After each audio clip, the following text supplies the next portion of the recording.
ચરણ ગયે સુખ ઉપજે પૂરે હૈયાને આવ. એક સદગુરુ, એક ગુણપતિ. ગુણપતિ એટલે આ નહીં અટાણે આપણે શંકર નો દીકરો એ ગુણ ની વાત નથી.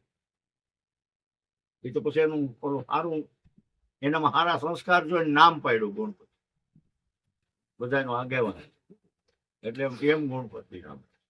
બાકી સાચો તો ગુણ કયો કહેવાય? સત્વ ગુણ, તમો ગુણ અને રજો ગુણ. બાપના લગ્નમાં દીકરાનો ફોટો, શંકરના લગ્ન થયા ત્યાં ગણ્યા હતા. હવે એ ક્યાં છે? પેલા આ જગતમાં શિવ ને શક્તિ ઉત્પન્ન થયા તે બ્રાહ્મણો કોઈ ફેરા ફેરવા વાળા જેવા કોઈ હતા જ નહીં. ધૂળની ઢગલી કરી પોતાના સત્વ ગુણને વચ્ચે મૂકી કે અમે આ વચનની સાથે બંધાયા છીએ કે જિંદગી પર પતિ પત્નીનો સાથ નિભાવશું. આવું કરીને ફેરા ફરતા હતા. પછી બ્રાહ્મણ થયા, પછી 88,000 રૂપિયા. એટલે પેલો ગણેશ કયો? સત્વગુણ. પછી શંકરને એક વખત તપસ્યા કરવા જવું છે. એટલે પાર્વતીજીને કીધું કે મારે તપસ્યા કરવા જવું છે. તો કે બાપુ મારા એકલા દી ન જાય મારા. તો કે જા, હું તને વચન આપું છું, ડાબા અંગમાંથી મેલ ઉતારી અને આ મંત્રેલું પાણી એની માથે છાંટીશ એટલે દીકરી થાય, અને જમણા અંગનો મેળ ઉતારીશ અને એની માથે આ પાણી છાંટીશ એટલે દીકરો થાય. ગણપતિ ને ઓખા આ બે ની ઉત્પત્તિ કરી હતી. શંકર વયા ગયા. હવે 8-10 વર્ષ 12 વર્ષ જેવું થઈ ગયું. એમાં નારદજી એકથી ફરતા ફરતા ફરતા ફરતા શંકર બાપાને ઘેરે આવ્યા. એ જોયું આ બે છોકરા ને પાર્વતી કઈ બોલ્યા નહીં, સીધા સીધા ગયા શંકર પાસે. શંકર પાસે જઈને કીધું કે પ્રભુ બહુ ગજબ થઈ ગઈ. તો કે તમે અહીંયા તપસ્યા કરો છો, મારી માં એમાં પ્રજા ઉત્પન્ન કરી છે. કોને પ્રજા ઉત્પન્ન? તું તારી માને આવી રીતે કહે? બાપુ તમે રૂબરૂ જઈને જુઓ, મેં એક દીકરો ને એક દીકરી જોયા. હે? શંકર બિચારા ભૂલી ગયા, સુકી ગયા, મારી જેમ ભૂલકણા ને. 10-12 વર્ષ થઈ ગયા હતા વાતને. ત્રિશૂળ લઈને નીકળી ગયા. આ સમયે પાર્વતીજી નાવા બેઠા હતા. એટલે એના દીકરાને કીધું, ભાઈ કોઈ ભગત, કોઈ સતી, કોઈ સંત, કોઈ સાધુ, તારા બાપનું ઘર છે મોટું, કોઈ આવે આ કવાડી લઈને અહીં બેસ, અને કોઈ પણ આવે તો અંદર નો આવવા દેતો, એમ કહી દેજે મારી માં નાવા બેઠા. ભલે માતાજી, કઈ વાંધો નહીં. પણ બાપને તો દેખ્યો જ નથી.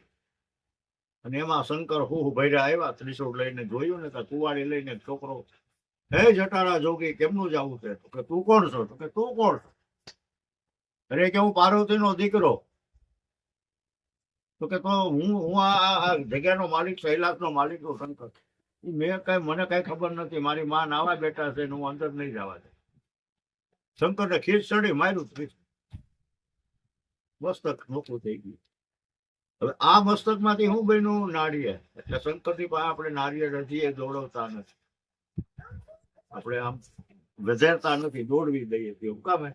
ત્યાં ગણપતિ નું માથું છે. હવે એ થયો રજમાંથી થયો, એટલે એનું શું કહેવાનું? રજોગુણ.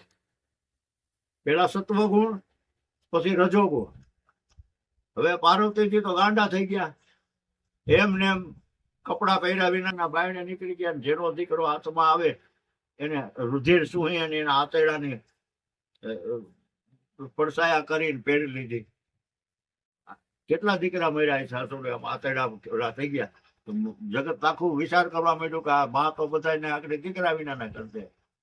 બધા જઈને શંકરને વિનંતી કરે કે હે સદાશિવ, અમને આમાંથી બચાવો, માતાજી ગાંડા થયા છે. શંકર આડા હુઈ ગયા. માથે પગ મૂકવા ગયા ને તો જીભ નીકળી ગઈ. એ મહાકાળી માથે આમ પગ, આ તો મારા સ્વામીનાથ છે, જીભ નીકળી ગઈ. આ મહાકાળી કહેવાય. હવે એ કે તું ધારે તો ખરે કે અમને વિષાદમાં તો છે કે તારા દીકરાનું માથું તો કાપી નાખ્યું, એ થઈ ગયું બધું થવાનું હતું. હવે એનું શું કરવું હોય? તો એ કાંઈ નહીં, કે જ્યાં સુધી મારો દીકરો હરજીવન નહીં થાય તો કોઈના દીકરા જીવતા રહેવા નહીં. એમાં તાત્કાલિક નિર્ણય લીધો, જાઓ જી હામું મળે એનું માથું ઉતારી દે. હવે હાથે હામું મળ્યો,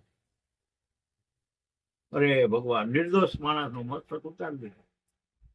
ગણેશ બાપાની માથે મૂક્યું. હવે આ પોતાના સ્વાર્થ ખાતર, પોતાના દીકરાને ઉભો કરવા માટે બીજાનું માથું લઈ લેવું એનું નામ શું કહેવાય? તમોગુણ. આપણા માટે બીજાને આવું, પોતાનો દીકરો હાજો થઈ ગયો, ઓલાનો દીકરો મરી ગયો. હવે એ ધડે વિચાર કર્યો, હાથીનું ધડ હતું ને, કે બાપુ કે અમારો તો કઈક ઉદ્ધાર કરો, તમારા દીકરાની ખાતર તમે આમાં લઈ તો લીધું માથ, કે જા તું બાજોઠ બનજે, તારી માથે સારો કાર્ય, સારા ભગવાનના પાઠ મંડાય. આ બાજોઠ પેલા હાથી પગા હતા, હમણાં બદલાવી નાખ્યો રિવાજ. 10-20 વર્ષથી આપણે નથી દેખતા પાછા.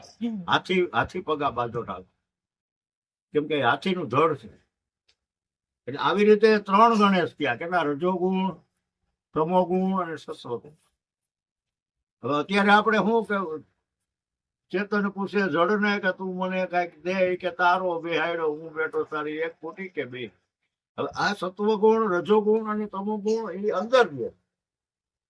આપણે આ બાણે ગણેશ બાપાનો ફોટો બેહાડ્યો અને માઇન્ડમાં મંડી ગયા. એનું પ્રતીક છે, એમાં ના નહીં. આપણને એનો કોઈ વિરોધ નથી, પણ કહેવાનો હેતુ એ કે એ ગુણ ને ભાઈના પછી અંદરનો તો ગુણ જાગૃત થવો જોઈએ કે ભાઈ આ મૂળ ગણેશ કોણ હતા. આવી રીતે જગતની અંદર અનેક મેરુ ડગે તો જેના મનનો ડગે, ભલે ને ભાંગી પડે બ્રહ્માંડ, ચિત્તની વૃત્તિ સદાય નિર્મળ રહે ને તો ગુરુ મહારાજ મહેરબાન. મુખ મેં રામ, બગલ મેં સૂર્ય, દેવનું નામ ને દાનત બુરી. જેવી જરૂર પડે, જેવી મુશ્કેલી આવી પડે, તયે તને યાદ કરું, તો કોણ સાંભળે ભાઈ? સુખમાં દુઃખમાં સ્મરણ બહુ કિયો, સુખમાં કિયો ન યાદ, તો તુલસી એસા જીવ કી કોણ સુને ફરિયાદ. જો આપણી ફરિયાદ ત્યાં સુધી આર્તનાદ બનીને પુગાડવી હોય તો સતત સુખમાંય સમરો, દુઃખમાંય સમરો. કે સુખમાં છે સૈયા પડો, રામ હૃદયથી જાય, બલિહારી વા દુઃખ કી, કે પળ પળ નામ જવાય. આવું દુઃખ થયું હોય ને જો ગજાતું હોય ને તો એ બલિહારી થઈ દુઃખ. એવું પળ પળ ભગવાનનું નામ તો લેવાય. આપણને જે માણસ બનાવ્યા ને, માણસ, આ વાત આપણે કાગડા, કૂતરા, બિલાડા, ઉટિયા, ગધેડા, ચોરાસીઓની છે, પશુ પક્ષી બધા, એ આ વાતને ન સમજી શકે. આપણે આ બોલીએ એની ભાષા જ અલગ હોય. કૂતરા ભરતા હોય, રોતા હોય કે હારું જો કોક જમ આવ્યા, તો કોક કે ના ભાઈ ના. ઓલા શું કેતા હોય કે રામજીભાઈ કે રોટલો આપ્યો, માવજીભાઈ ધોકો ને વાહે કહેતા, એમ વાતો કરતા હોય, અંદર ભેગા થાય તો એની ભાષામાં બોલતા હોય બીજા. તો આપણે અપશુકન માનીએ કે લ્યો રોયું કૂતરું, જમ આવી ગયા. આવું કઈ છે નહીં. આ બધી અંધશ્રદ્ધાઓ છે, માન્યતાઓ છે. સત્યનો જેને સથવારો હોય, અને એમાંય જો બધું હરખું હોય, સંતને જોડો શબ્દનો, નરને જોડો નાર, દીવાને જોડો જો પવનનો, કેમ ઉતરે ભવપા.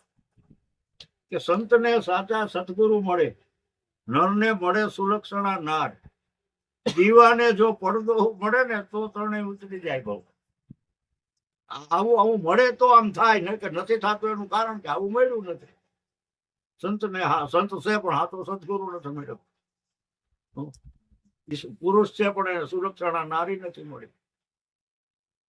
દીવો છે પણ એને પડદો નથી મળ્યો, એટલે પવનનો તો તળી જ જવાનો. આવું જો થઈ જાય ને તો આ બધું શક્ય. નહીતર કોઈ વસ્તુ શક્ય નથી. ભક્તિ કરવી અને રાગ થઈને ન રહેવી, પણ મેળવું અંતરનું અભિમાન. જે આપણને પાવર આવે ને, હું કરું એ જ અજ્ઞાનતા. ગાઢા એટલે કૂતરું વયું જતું, એમ માને કે આ વજન તો બધું હું જ ઉપાડું છું, પણ હકીકત એને ખબર નથી કે હું ગાઢા નીચે વયું જાઉં. આપણી માથે પણ કઈક છે, હું કઈક છું, આઈ એમ સમથિંગ. હાવ ખોટું છે.